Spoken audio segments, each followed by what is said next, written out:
Salut à tous, j'espère que vous allez bien. On le sait, Apple possède probablement le meilleur écosystème, un écosystème optimisé et permettant un workflow rapide et interconnecté. Mais avec toutes les nouveautés, quel serait actuellement le meilleur écosystème Apple à avoir en tant que créatif? C'est la question que je me suis posée parce que vous le savez, j'ai essayé plusieurs de leurs produits qui, je le rappelle, sont toujours les entrées de gamme, ce qui me semble être le choix le plus opportun pour la plupart des gens.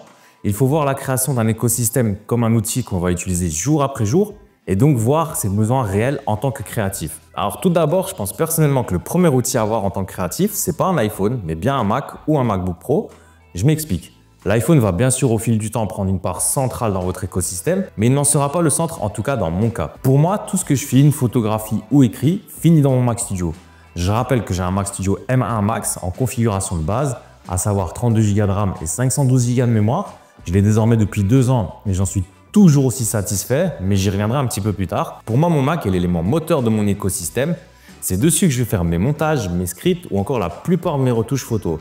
Pourquoi? Tout simplement parce que c'est fait pour et tout est optimisé et pensé pour travailler sur Mac, contrairement à un iPad par exemple, mais j'y reviendrai aussi plus tard. C'est pour ça que je considère mon Mac Studio comme l'élément central, toutes mes créations partent de là. Et donc à savoir, est-ce que je suis toujours aussi satisfait de mon choix du Mac Studio? La réponse est oui. J'ai longtemps hésité à passer sur Mac Studio, mais je regrette absolument pas ce choix. Je l'ai désormais depuis plus de 2 ans et il est toujours aussi performant qu'au premier jour. Je rencontre quasiment jamais de bugs ou ralentissement. Bien sûr, des fois, sur des gros projets en montage, ça peut arriver qu'il ait légèrement du mal, mais honnêtement, ça reste très rare. Je suis donc vraiment ultra satisfait et je peux que recommander ce choix. Mais attention, depuis le Mac Mini M4 est sorti, que j'ai pu essayer récemment, je vous mets le lien en description pour ceux qui n'ont pas vu le test d'ailleurs. Ce Mac Mini, c'est vraiment une énorme surprise que j'ai eue. Il est excellent et très performant. En montage, il est très bon, tout comme en retouche photo, mais je le conseillerais plus pour les créatifs qui débutent et qui ne font pas de montage poussé ou de la retouche photo très lourde. Il va pouvoir faire la plupart de vos tâches, mais si vous souhaitez rapidement faire des choses plus lourdes, il pourra montrer ses limites. Les MacBooks sont d'excellentes alternatives pour les nomades.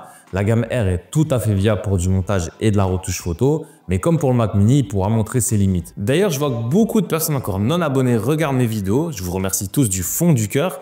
Mais n'oubliez pas de vous abonner pour me donner de la force et m'aider à créer du contenu encore plus qualitatif et surtout ne manquer aucune de mes vidéos. Je vous remercie donc vraiment tous et n'oubliez pas d'aller appuyer sur le bouton abonnez-vous ici. Les MacBook Pro, eux, ce sont des machines surpuissantes et super performantes. Que ce soit le M3 Pro ou le M4 Pro, les différences de performance sont infimes et imperceptibles. Donc, je ne peux que recommander ces deux MacBook Pro. Personnellement, donc, si je devais faire un choix, je partirais sur 3 configurations possibles en termes de Mac. La première, ce serait d'avoir un Mac Studio pour avoir une machine puissante, pouvant faire toutes les tâches, même les plus lourdes, sans broncher. Et ça, couplé avec un MacBook Air, qui permettra de pouvoir travailler en déplacement sur des projets légers ou pour pouvoir retoucher des projets existants assez rapidement si vous n'êtes pas chez vous. C'est personnellement la configuration que j'ai depuis 2 ans et elle me va parfaitement. Je ne ressens pas un besoin d'upgrade mon MacBook Air pour un MacBook Pro. Ensuite, la deuxième configuration, ce serait d'avoir un Mac Mini pour avoir une station de travail performante chez soi et qui propose de très bonnes performances avec un MacBook Pro M4 Pro ou même M3 Pro. Quand je vous l'ai dit, la différence est minime entre les deux. Et la troisième configuration, ce serait d'avoir uniquement un MacBook Pro M4 Pro ou un M3 Pro pour ceux qui travaillent que de manière nomade. Vous devez faire ce choix de configuration vraiment en fonction de vos besoins réels et pensez à ce que vous faites le plus. Est-ce que vous travaillez réellement lorsque vous êtes en déplacement? Est-ce que vous aimez travailler uniquement sur station comme moi? Je vous le dis toujours, mais faites en fonction de vos besoins et pas de ce qu'on vous dit. Si jamais vous souhaitez un Mac Studio ou Mini, beaucoup vous diront de prendre le Studio Display, qui est certes très bon, mais je trouve personnellement beaucoup trop cher par rapport à la proposition. Si son prix descend dans les alentours de 1100-1200 €, c'est un très bon prix. Au-delà, je trouve que ça vaut pas le prix. Moi d'ailleurs, je suis toujours sur mon Huawei MateView 28 qui est ici.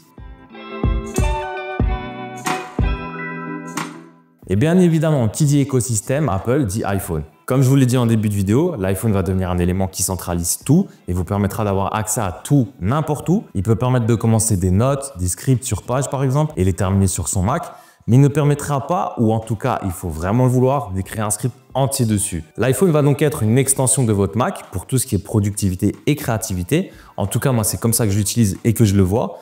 Je fais tout dessus, mais je passe toujours par mon Mac pour finir mes tâches créatives ou productives, par exemple, sauf ce qui est mailing, etc., qui peut être totalement géré via mon iPhone. Bien sûr, AirDrop est quelque chose qui m'est devenu indispensable tant ça fait partie de mon quotidien. Pouvoir envoyer mes fichiers finis de mon Mac vers mon iPhone en quelques secondes, vous savez à quel point c'est agréable. Bref, mon iPhone, je l'utilise au quotidien et il est l'élément moteur de mon écosystème, mais il n'est pas réellement le centre, car je ne peux pas tout faire avec. C'est pour ça que, comme je vous l'ai dit, pour moi, mon Mac est mon élément central. Pour ce qui est du choix, si vous n'avez pas d'iPhone, bien sûr, je vous dirais de partir sur la gamme 16 ou 16 Pro Max en fonction de vos besoins, encore une fois. Est-ce que vous êtes vraiment ultra branché photo et vidéo? Si la vidéo est ultra importante pour vous, partez sur la gamme Pro Max tant il est excellent en vidéo. Si par contre vous faites de la photo et vidéo occasionnellement, honnêtement, partez sur la gamme 16 sans hésiter.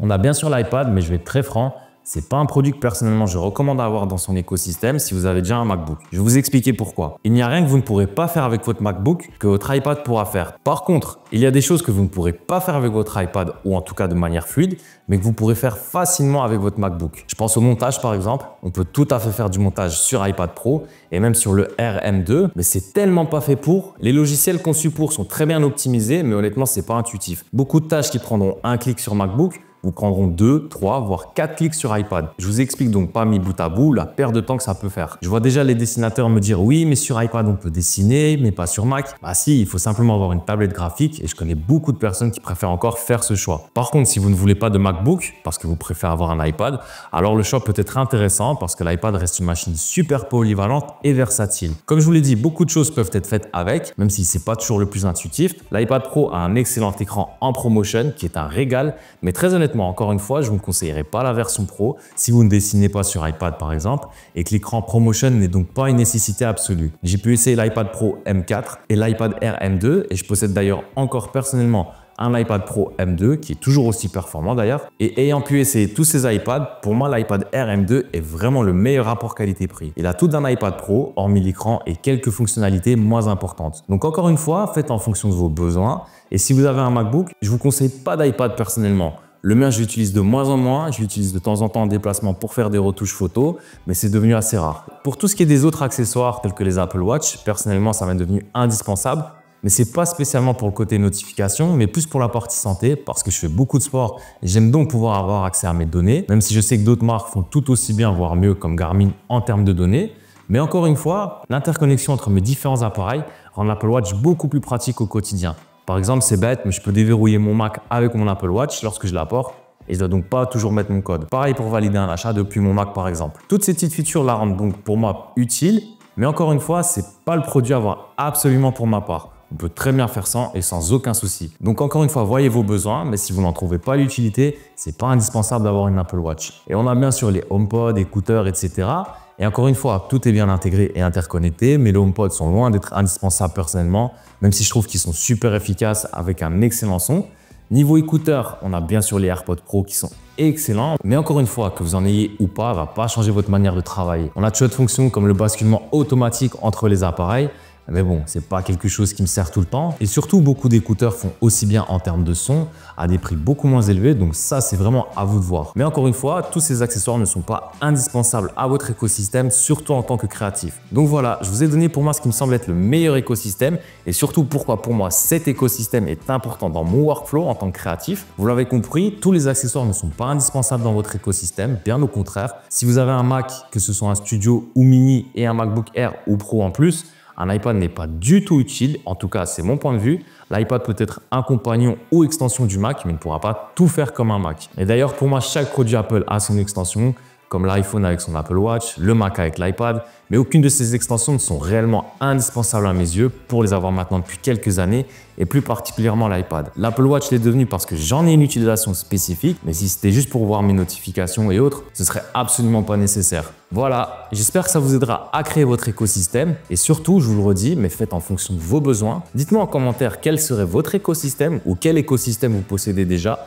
et comment vous l'utilisez, ça m'intéresse vraiment de savoir. Comme toujours, si vous avez aimé cette vidéo, n'oubliez pas de la liker, partager, commenter et surtout vous abonner. Ça m'aide vraiment à pouvoir faire grandir la chaîne et vous proposer du contenu toujours plus qualitatif. Je vous dis merci à tous et à la prochaine.